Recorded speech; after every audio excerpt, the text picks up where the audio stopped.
அனைத்திந்திய அண்ணா திராவிட முன்னேற்றக் கழகத்தில் இருக்கக்கூடிய ஒட்டுமொத்த எம்எல்ஏக்களும் முன்னாள் அமைச்சர்களும் தற்பொழுது வசமாக சிக்கிவிட்டார்கள்.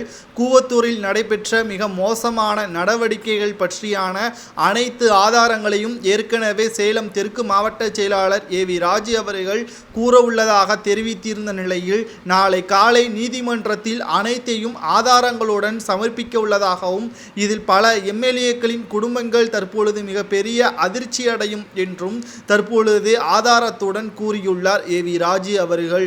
குறிப்பாக சினிமா பிரபலங்களும் இதில் அடங்குவார்கள் என்றும் ஒட்டுமொத்த நடிகைகளும் ஏவி ராஜு அவர்கள் கூறியுள்ள மிக முக்கியமான ஆதாரத்துடன் நீதிமன்றத்தில் சமர்ப்பிக்கப்பட்டால் நிச்சயமாக முன்னணி நடிகைகளின் வாழ்க்கையும் தற்பொழுது ஒன்றுமில்லாம போகும் என்றும் கூறப்படுகிறது.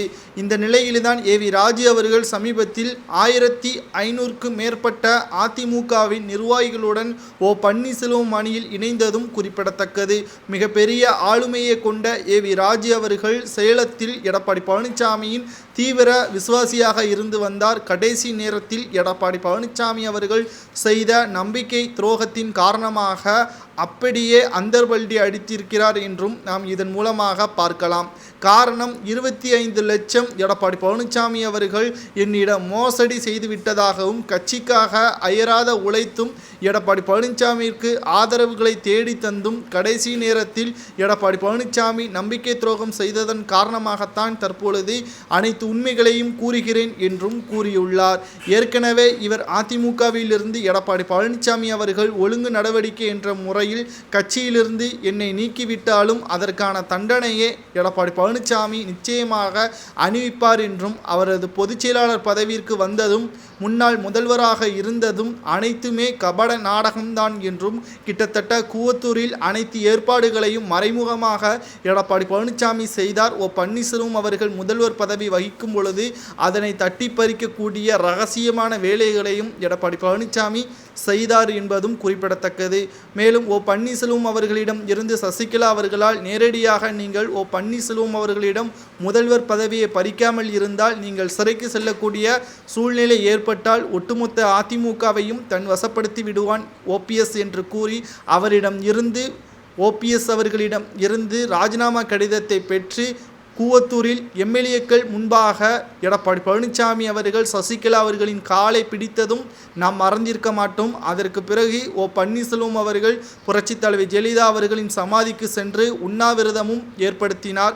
அதையும் நாம் மறந்திருக்க மாட்டோம். தற்பொழுது கூவத்தூரில் நடந்த கிட்டத்தட்ட 17 நாட்களுக்கு மேலாக கூவத்தூர் கூட்டம் மிக பிரம்மாண்டமாக தமிழகம் முழுவதும் பேசப்படக்கூடிய சம்பவமாகவே மாறியது. காரணம், புரட்சித் தலைவி ஜெயலலிதா அவர்கள் இறந்து 2 வாரங்களில் இந்த சம்பவம் அரங்கேறியது.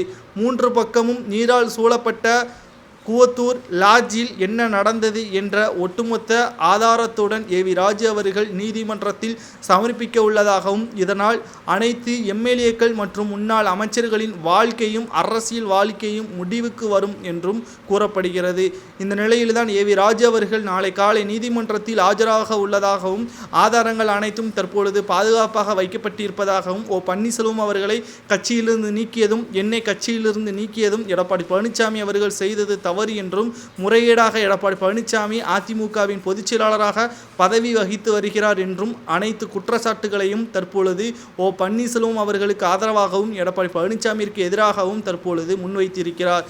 இதில் குறிப்பாக திரிஷா அவர்கள் இவர்களின் கூட்டத்தில் எப்படி சிக்கினார் என்று நாம் பார்க்கும் பொழுது மதுரையில் ஒரு சினிமா படப்பிடிப்பின் பொழுது நடிகை திரிஷா அவர்களை தொந்தரவு செய்வதற்காக அங்கு கூடிய தொண்டர்களை மடக்குவதற்கும் அவர்களை விரட்டுவதற்கும் உள்ளூர் கவுன்சிலர் மூலமாக சசிகலா அவர்கள் தொடர்புடைய நபர்களை பயன்படுத்தி கொண்டு திரிஷா அவர்களை கட்டுப்படுத்தியதும் குறிப்பிடத்தக்கது. இதன் மூலமாகத்தான் இவர்களது பெயர் அடிபட்டது என்றும் இந்த தொடர்பின் மூலமாகத்தான் இந்த கூவத்தூர் கூட்டத்திலும் தொடர்புபடுத்தியது என்றும் ஆரம்பத்தில் இருந்து தற்பொழுது வரை முழுமையாக நடிகை திரிஷா அவர்கள் இவர்களுடன் தொடர்புபடுத்தியது என்ற அனைத்து ஆதாரத்துடன் வீடியோ மூலமாக சேகரித்திருப்பதாகவும் தற்பொழுது கூறியுள்ளார் ஏவி ராஜு அவர்கள்.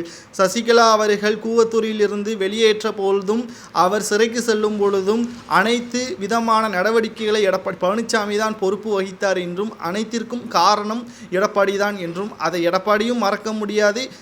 திரிஷா அவர்களும் நான் கூவத்தூருக்கு செல்லவில்லை என்று மறுக்க முடியாது என்றும் ஏவி ராஜு அவர்கள் கூறியுள்ளார். இதை பற்றி உங்களது கருத்துக்கள் கமெண்ட் வாயிலாக கூறுங்கள். நன்றி, வணக்கம்.